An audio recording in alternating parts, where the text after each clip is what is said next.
What the nations have done to the 12 tribes of Israel as a whole is divided us by language, by religion, and by culture to where we don't see each other and relate to one another. But yet we are the exact same people. We're God's chosen people. And that means when I say God's chosen people, all nations that you have on this earth, God has placed us to be above them.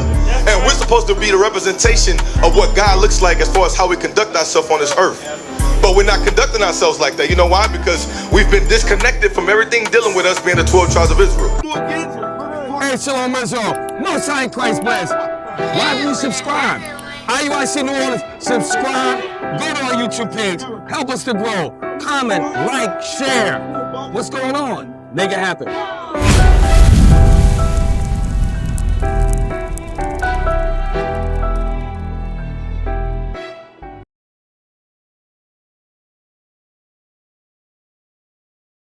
The Lord has documented roles in the Bible. You understand the order already, right? Give me the order if you can recall it. Within the Bible. The godly order. Yeah, you sound like you know, but what is it? First Corinthians. You don't know? Nope. You're almost there. You're missing one major element. So let's read it real quick. Watch this. We're about to read out the scripture for y'all. Watch this. This is the book of 1 Corinthians chapter 11. Start at 3. Yeah, go ahead. Verse 3. But I would have you know that the head of every man is Christ. So that's the one that you missed. The head of every man on this earth is Christ, right? Now watch this, read. And the head of the woman is the man. Right, so that's very simple. The head of the woman is the man, read. And the head of Christ is God. So you got God, Christ, you got men, and then you got women. Now, there's a spiritual principle behind that. I'll give an example. Who's the one that came on this earth to personally teach us to make sure we understood our God? It was Christ. Christ taught the men that. So then it's the men's responsibility to make sure that, guess what? If I have a daughter, I'm going to teach my daughter. If I have a wife, I'm going to teach my wife. But what am I teaching them? I'm teaching them based off of the principles of how to serve our God. Now, unfortunately, as you look at a society today, the so-called black and Hispanic man, the Hispanic woman, black woman, the reason why we're so destitute, the reason why our community is in such chaotic state is because God is not getting taught the correct way within the equation. Because watch this, even for example, right? Paul is going to continue further to elaborate how can that order be shown. Watch this, read. Verse 4. Every man praying or prophesying, having his head covered, dishonoreth his head. So that's very literal. If I'm out and I'm preaching this gospel, I'm praying, meaning I'm talking to the Lord, if my head is covered, man, I got a cap on, I got a do-rag on, that's disrespectful to my head, which is Christ. So to show Christ I'm submissive towards him, when we're praying or when we're prophesying, guess what? I take my hat off and I send up them prayers to the Lord. Then watch the woman aspect, and I'm going to show you another aspect of this after this. Read. Verse 5. But every woman that prayeth or prophesieth with her head uncovered dishonoreth her head. So if a sister wanted to pray, if she wanted to prophesy, meaning study these scriptures, if she has her head uncovered, who would she be dishonoring? Nope. Why? There you go.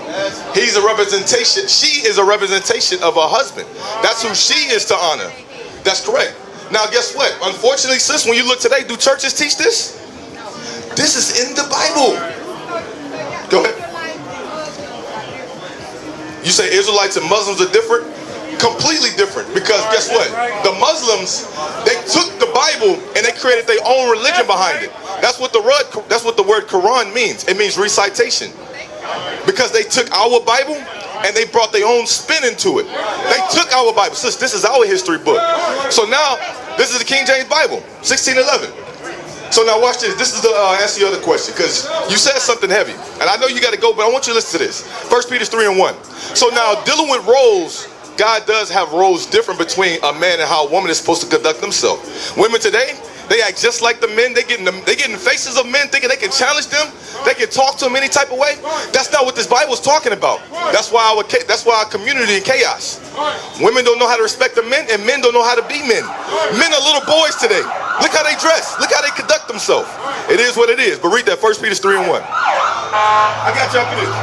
This is the book of 1 Peter chapter 3 and verse 1. Likewise, ye wives, be in subjection to your own husbands, that if any obey not the word. So what is this saying right here? When it comes to a relationship between a man and a wife, marriage, right?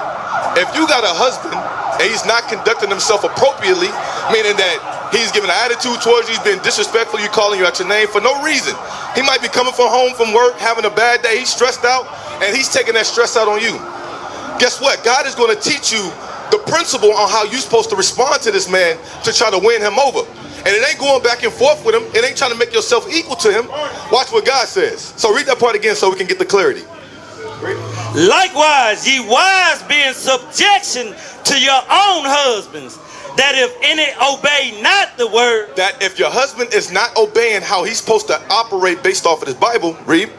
They also may without the word. That you, without this Bible, can do what? Be won by the conversation of the wives. So how can you win your husband over if he's out of the spirit? It said it right here. Read that part again. They also may without the word be won by the conversation of the wives. So that the woman might win her husband over without the word, but by her conversation. What type of conversation? It's going to elaborate. Read. Verse 2. While they behold your chaste conversation coupled with fear. While they behold your chaste conversation. You know what a chaste conversation is? A chaste conversation is when you're submissive or you're humble towards your husband, to where even if he's out the spirit, you talk to him in a soft manner. You make sure, okay, I see he's a little upset. Let me make his favorite plate. Let me do this for him. Let me get his bath water ready. That's you, by your actions, without the scriptures, you're able to win your husband over because of how you're carrying yourself. He'd be like, dang, why am I talking to my wife like this? She ain't even do nothing to me. And look, she's trying to be all nice to me. Let me be mindful. But then now, guess what? There's a role also too for the husband. Watch this.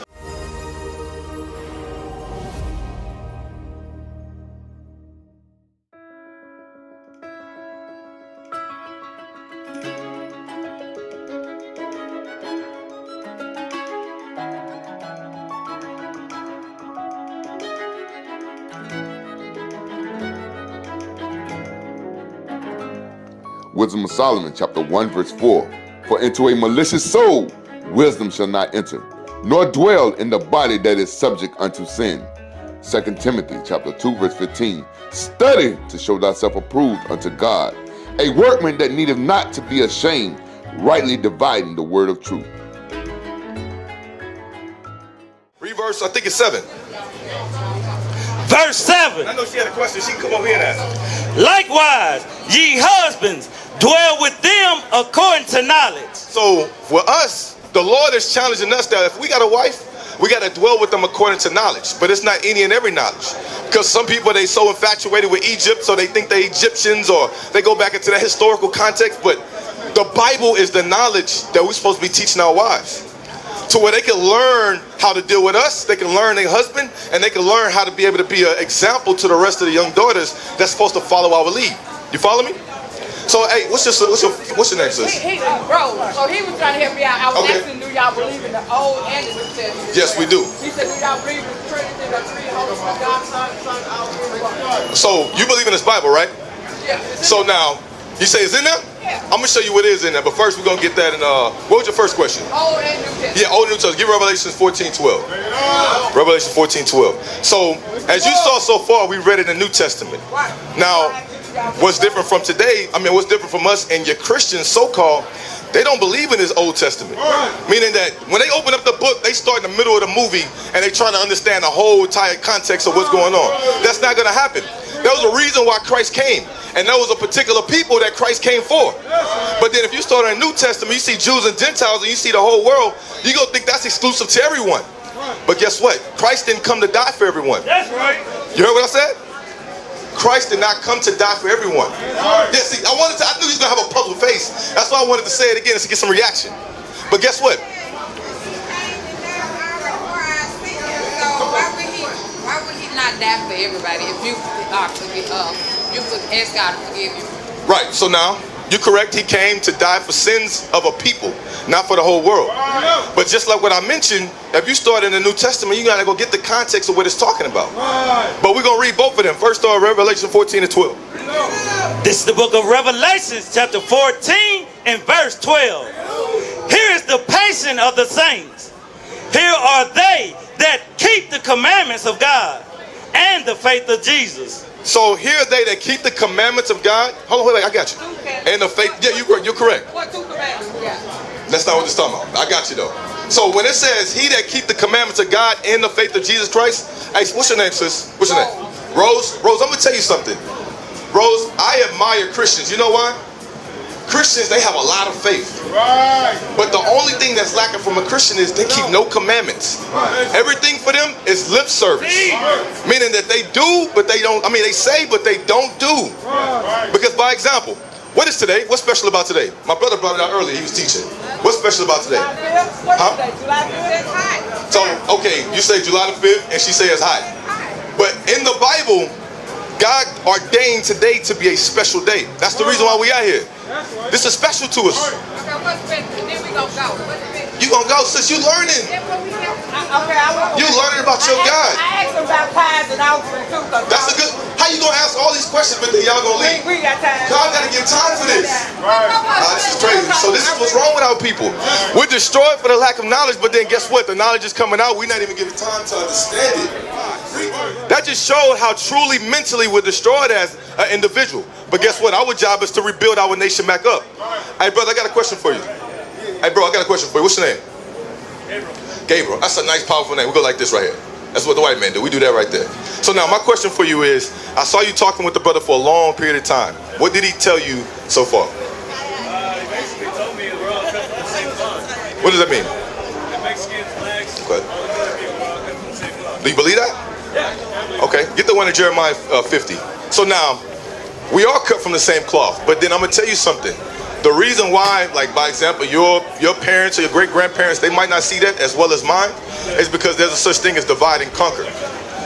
What the nations have done to the 12 tribes of Israel as a whole is divided us by language, by religion, and by culture to where we don't see each other and relate to one another.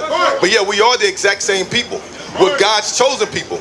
And that means when I say God's chosen people, all nations that you have on this earth, God has placed us to be above them. And we're supposed to be the representation of what God looks like as far as how we conduct ourselves on this earth. But we're not conducting ourselves like that. You know why? Because we've been disconnected from everything dealing with us being the 12 tribes of Israel. But now read this real quick. 50:33. Yeah, I think that's it. This is the book of Oh, pressed together. Is it 51:33? It's good. This is the book of Jeremiah, chapter 50, verse 33. Thus said the Lord of hosts. So one thing you're going to see we do, Gabriel, is we're going to read the scriptures. We're not going to say our own vain words and tell you a good feel-good speech. And if you got questions, ask those questions, because we want you to challenge us so we can show you that what we're saying is correct according to this gospel. This is the true gospel, right? This is what we all believe in. Read. The children of Israel and the children of Judah. So you see the sign right here, Gabriel? You got two kingdoms. You got the children of Israel, which is Ephraim on down, and you got the children of Judah, which is Judah, Benjamin, and Levi.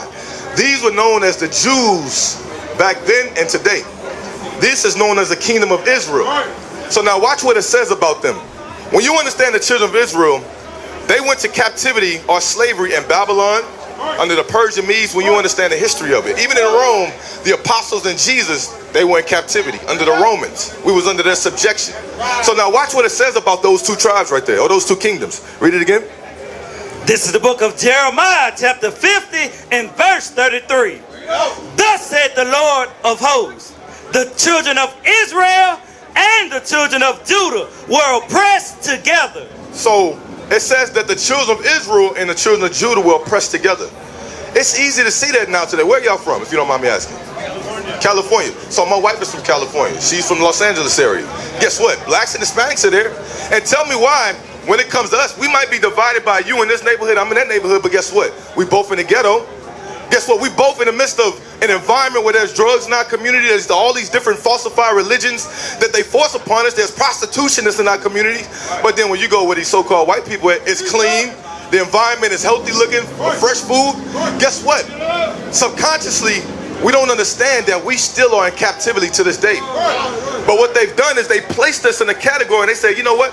We might not necessarily be beating y'all with a, with a tool or instrument, anything like that. Y'all can have y'all freedom, but guess what? Y'all gonna have poor education.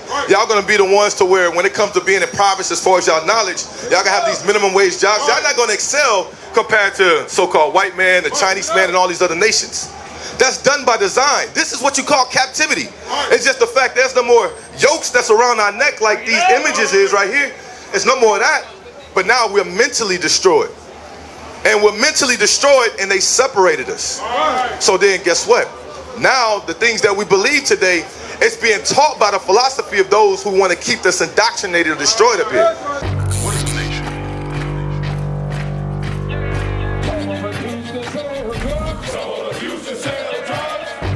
Nation is men leading by example.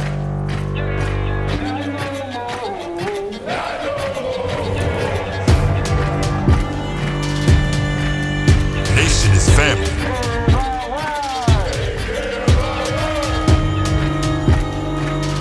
Nation is community.